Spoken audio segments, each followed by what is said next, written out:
Merci, Madame la Présidente. Le Maroc voudrait exercer son droit de réponse suite à l'intervention de Son Excellence, le ministre des Affaires étrangères de l'Algérie, ce matin.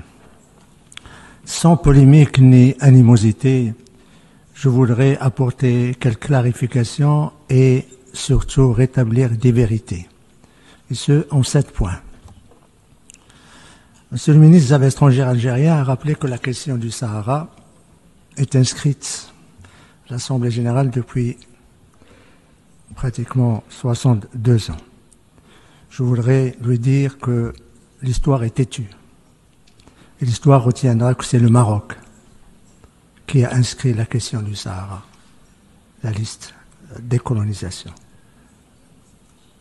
Cette inscription ne s'est pas faite d'elle-même, mais grâce à la revendication du Maroc, qui n'a cessé de le faire depuis son indépendance en 1956.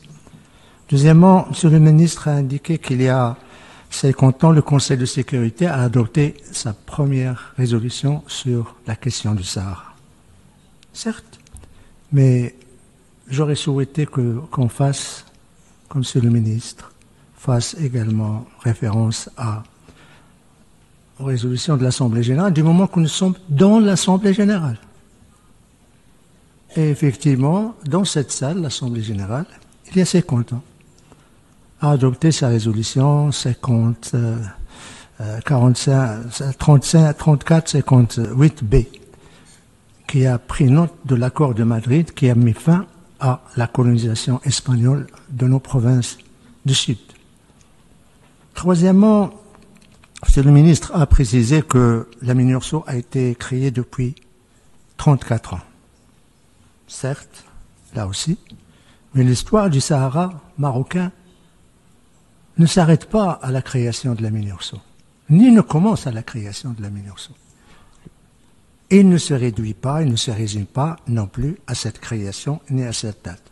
L'histoire du Sahara marocain, il faut l'intégrer dans tout ce qui a été fait tout autour et surtout ce qui est venu après la création de la MINURSO, c'est-à-dire la décision du Conseil de sécurité de mettre de côté toutes les résolutions concernant le Sahara en relation avec la MINURSO en proclamant la solution politique pour le règlement de ce différend il y a 21 ans et surtout le Conseil de sécurité a adopté chaque année depuis 2007, soit 18 ans, une résolution qui consacre la prééminence de l'initiative marocaine d'autonomie et qu'il considère comme sérieuse et crédible.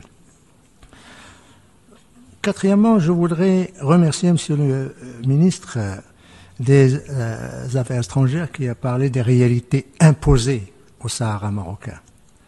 La réalité du Sahara marocain aujourd'hui, c'est des milliards d'investissements, c'est une paix, une stabilité, c'est le pont le plus long en Afrique, c'est une autoroute du nord au sud du Sahara, c'est des universités dans chaque ville, c'est des hôpitaux universitaires, c'est le port en eau profonde le plus grand en Afrique également, en Atlantique, sur sa façade atlantique, c'est des libertés, c'est des élections, c'est une culture épanouie, c'est une participation de la population du Sahara à toutes les échéances, toutes les activités politiques, culturelles, économiques, et surtout l'émancipation d'une jeunesse qui participe aussi bien au nord qu'au sud du Maroc à la vie politique, à la vie culturelle et économique. Voilà les réalités du Sahara. Je voudrais juste ajouter ici du moment que nous sommes dans une enceinte diplomatique. L'autre réalité, c'est qu'il y a 30 consulats au Sahara marocain. Ça veut dire qu'il y a des reconnaissances, ça veut dire qu'il y a des investissements, ça veut dire que des investissements en billions de dollars. Et je voudrais juste ici rappeler que les États-Unis ont instruit leurs agences de développement, d'investissement, leurs compagnies, d'investir au Sahara marocain parce que, quelle que soit l'opinion qu'on puisse avoir sur le statut du Sahara. Il y a un droit qui est fondamental, qui est irréversible. C'est le droit au développement. Et le droit au développement impose au Maroc de s'investir profondément pour le développement, la prospérité et surtout assurer les hôpitaux, les écoles, des routes, la sécurité à ces populations. Et surtout, le droit au développement n'est pas seulement la responsabilité de l'État concerné, mais également la responsabilité internationale de ses partenaires. D'où les décisions des Européens, des Américains cette semaine, et d'autres partenaires, et surtout des grandes multinationales, qui s'intéressent au développement du Sahara, pour le bénéfice des populations du Sahara. Cinquième observation que je voudrais faire suite à l'intervention de son Excellence, le ministre des Affaires étrangères de l'Algérie, c'est que l'Algérie qui siège actuellement au Conseil de sécurité n'est pas sans savoir que la question du Sahara n'est pas traitée en tant que question de décolonisation.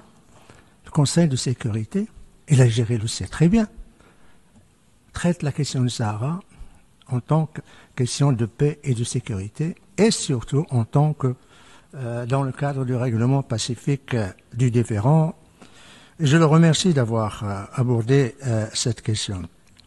Sixième observation que je voudrais faire, c'est Son Excellence le ministre a posé 5 questions fondamentales pour le règlement de ce différend. C'est bien. Mais ici s'impose une question. À quel titre l'Algérie, qui se dit pas partie prenante, pose des questions, pose des conditions et pose des fondamentaux pour le règlement de ces différends? À quel titre, sinon, en tant que partie prenante? Et nous nous félicitons que l'Algérie puisse maintenant nous dire voilà mes conditions pour le règlement de ce différend. Et nous souhaitons que cette déclaration, aujourd'hui, puisse trouver dans son prolongement à même pas une centaine de mètres, de l'autre côté du bâtiment, au Conseil de sécurité, pour s'engager sérieusement dans le cadre du processus politique et participer aux tables rondes, permettre tout d'abord la relance du processus politique et parvenir au règlement de ce différend qui n'a que trop duré. Septièmement, je voudrais dire que je ne saurais conclure sur une note négative ou d'observation. Je voudrais conclure sur les propos, surtout le message de Sa Majesté le Roi, qu'il a prononcé à l'occasion du discours du trône en juillet dernier et qui s'adresse aux pays voisins d'Algérie. Sa Majesté le Roi, tout en rappelant le momentum international, surtout le soutien international de plus de 120 pays qui soutiennent l'initiative marocaine d'autonomie, les dizaines de pays qui ont reconnu la marocanité du Sahara, les 3 membres permanents du Conseil de sécurité qui ont soit reconnu la marocanité, soit soutiennent l'initiative marocaine d'autonomie en tant que seule et unique solution. Plus des 2/3 des membres de l'Union européenne qui sont en faveur de l'initiative pour régler définitivement ce problème. Et Sa Majesté le Roi, en faisant référence à tous ces résultats, il a dit, je cite Sa Majesté le Roi, « Ces positions favorables au bon droit et à la légitimité nous inspirent honneur et fierté. Ils nous poussent davantage à la recherche d'une solution consensuelle qui sauve la face à toutes les parties, où il n'y aura ni vainqueur ni vaincu. » Fin de la citation de Sa Majesté le Roi. Je vous remercie, Madame la Présidente.